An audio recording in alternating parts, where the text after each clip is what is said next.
Hema, Rekha, Jaya and Sushma. You must be thinking this is an ad for Nirma washing powder, but unfortunately no. These and many more are the name of the children who were abused. Prepare for seesaw of emotions because this conversation is going to be as soft as souffle and as heavy as a sumo mat man on a trampoline. Brace yourself for the conversations of childhood cartoons, adult responsibilities and everything else in between. Laugh, cry and ponder, but most importantly, take care of yourself as we dive into the depths of child sexual abuse, suicidal ideations, the trauma and the drama of life.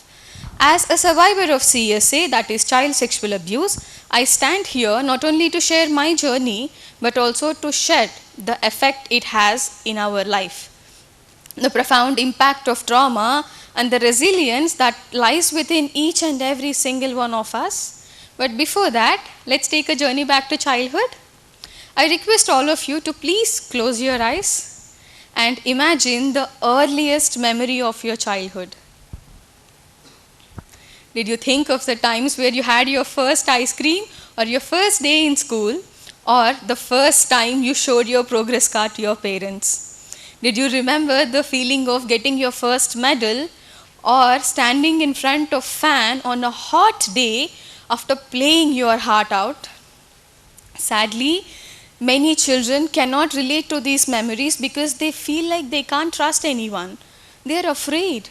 They are scared to talk to adults. They are scared to make friends. Why, you may ask?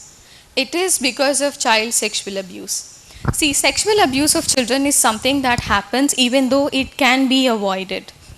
What is more surprising is that 95% of the cases, the predator is someone that the child knows. They can be parents, grandparents, relatives, neighbors, teachers, friends, so on and so forth. Now, on a daily basis in India, we see 170 cases of CSA being reported, and it doesn't matter where you live. Now, sadly, many cases go unreported because the child is scared. They are fearful for judgment.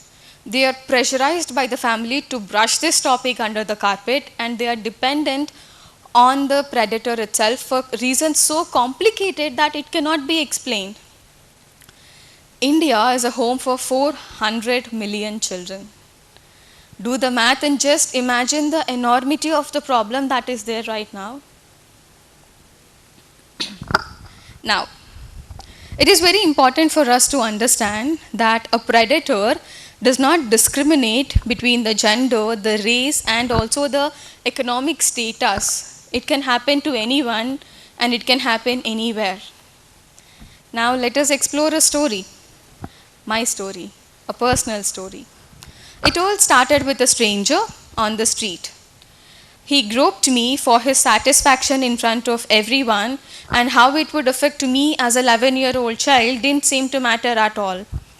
Shame, disbelief and distrust towards adults filled my mind. The only escape I found was shower because I felt the water was washing away the emotional turmoil that I had. But that was just the beginning. I wasn't safe in my own home. My neighbor, he recorded me showering, a very planned violation that left me feeling exposed all over again. Shame, fear and guilt that I have something to do with that filled me, it overwhelmed me, threatening to break me. But I wouldn't give up. Finding words to share this with someone felt very impossible, so I gave everything to dance. Dance became my last refuge. Even my legs would cramp on stage with exhaustion, but the show must go on. Dance was my will to survive.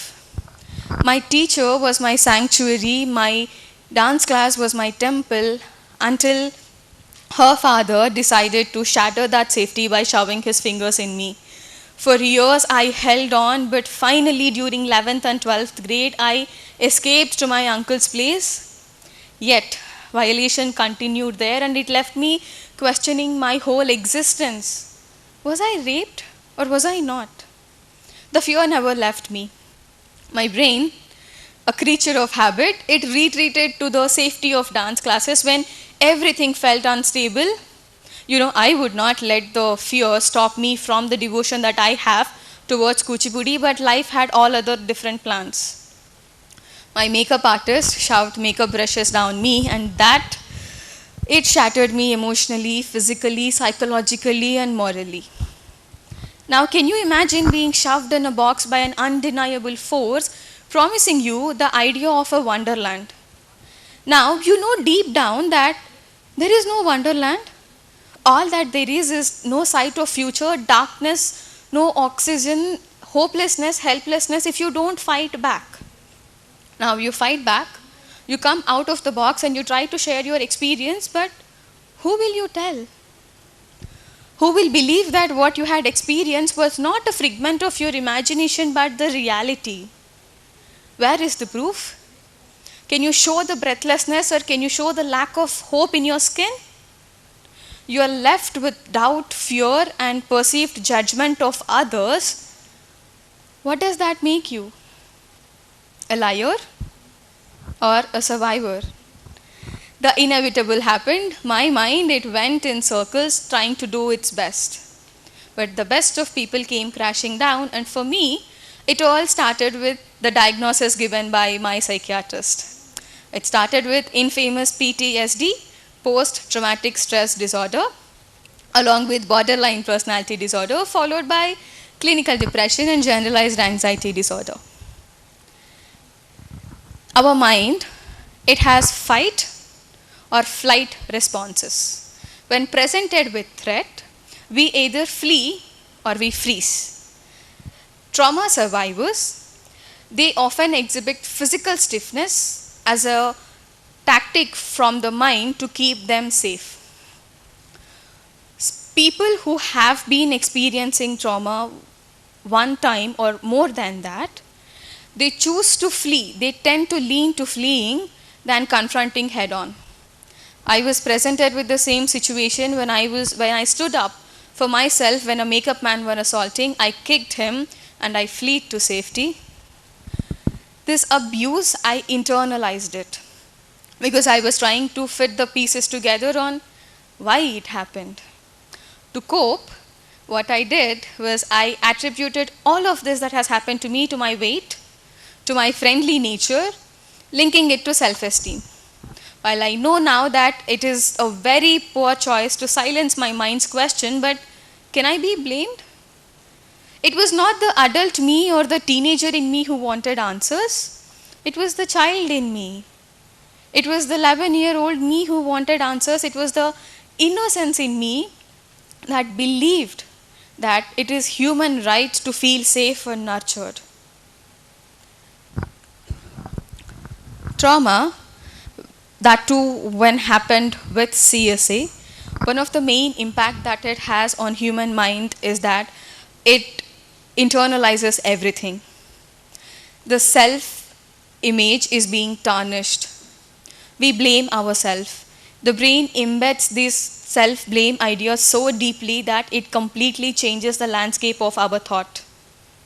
Now, what happens here is the brain, it associates self-perception and guilt that leads to a very relentless cycle of self-reproach.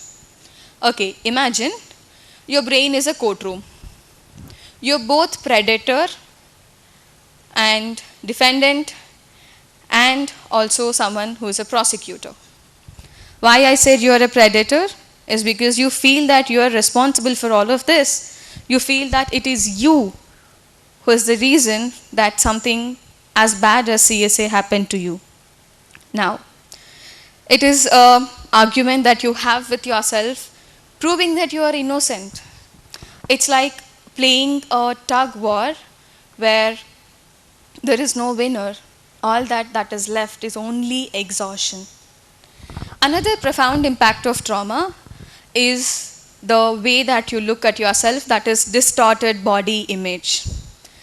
The brain that is responsible for sensory image processing, it changes that our perception that we have on ourselves.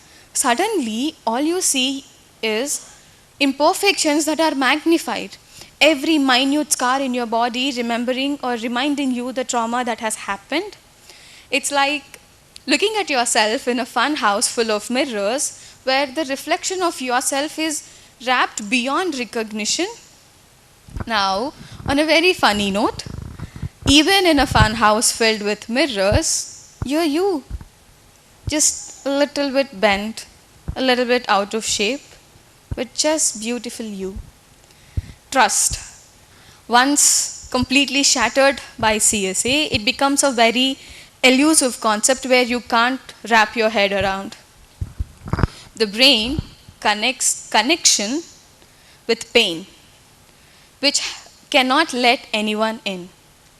Now, it's like living in a fort built with walls of betrayal and hurt.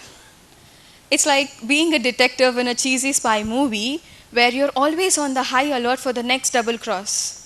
But hey, at least you're wearing a cool trench coat there. Now, the trauma that causes by the CSE, it completely deeply ingrains itself in our mind, in the deepest and darkest places of mind where you feel like death is the only relief that is there. It's like carrying a backpack full of stones, one heavier than the other, until you can't stand the weight at all. Now, every day it is a struggle to not surrender yourself to the thought of letting things go, to not surrender yourself to the darkness, and to not succumb to the thought of killing yourself. But hey, even in that deepest, darkest moments, there is a glimmer of hope, a teeny tiny voice in your head that whispers, not today. And somehow, that is enough to keep going. Intimacy, once a lookout towards joy, now becomes a tangled web filled with fear and uncertainty in the wake of CSA. The brain connects connection with pain here again, and it will not let the love in you. You find yourself pulling away, you find yourself pushing people away because you are afraid and you are unable to bear the thought that you might hurt them with your own brokenness. It's like being a bull in a china house, tiptoeing around so that you don't break the fragile hearts that are already there. It's like you're dancing with two left legs, stumbling upon and afraid of falling and tripping. Trauma does not end at the dawn of the day. Rather, the memories, they are so embedded in our subconscious mind that they manifest as nightmares that completely rob us from the sleep that we have to get, that is very important for us. Why does this happen? Let us go into some neuroscience. What happens here is the brain, our control center of the body, when undergoes trauma, it completely rewires itself. When undergoing trauma or when undergoing CSA, the stress response system of brain becomes hyperactive, flooding our brain with cortisol and adrenaline. This whole chemical cascade that is there, it affects the whole architecture of the sleep, and it will hinder the transmission or the transition from REM sleep, where dreams occur, to restorative deep sleep. Now imagine you're happily and peacefully sailing in your dreamland, and suddenly out of nowhere, a rubber sloth wielding a lollipop is chasing you in a cotton candy cloud. As absurd as this sounds, the dreams that are caused by trauma are as terrifying and are as terrible that would pull us down to the darkest memories again and again.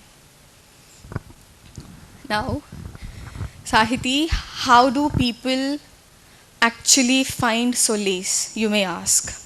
Sleep hygiene practices are something that might help, but let us address the elephant here. No amount of lavender scented pillows or no amount of chamomile tea can shield us from the storm raging in our mind when we are going through a flashback. How do people go through these trust issues, insecurities, emotional turmoil, lack of sleep, nightmares, all alone? Well, the answer is simple: they shouldn't have to. Seeking therapy is not just essential, but it is beneficial. However, for trauma survivors, asking for help is like scaling a mountain filled with guilt and shame. Moreover, the societal stigma that is around mental health, it adds another layer that makes survivor feel like they are unheard, unseen, misunderstood, and isolated. Therapy is like a magic suitcase where you can unload all your emotional burden without a limit. With the help of a therapist who is armed with quirky tools and insightful questions, you find yourself accepting yourself a little bit more every single day. Therapy is not just about unpacking, it is also packing your suitcase with a lot of hope, healing, resilience.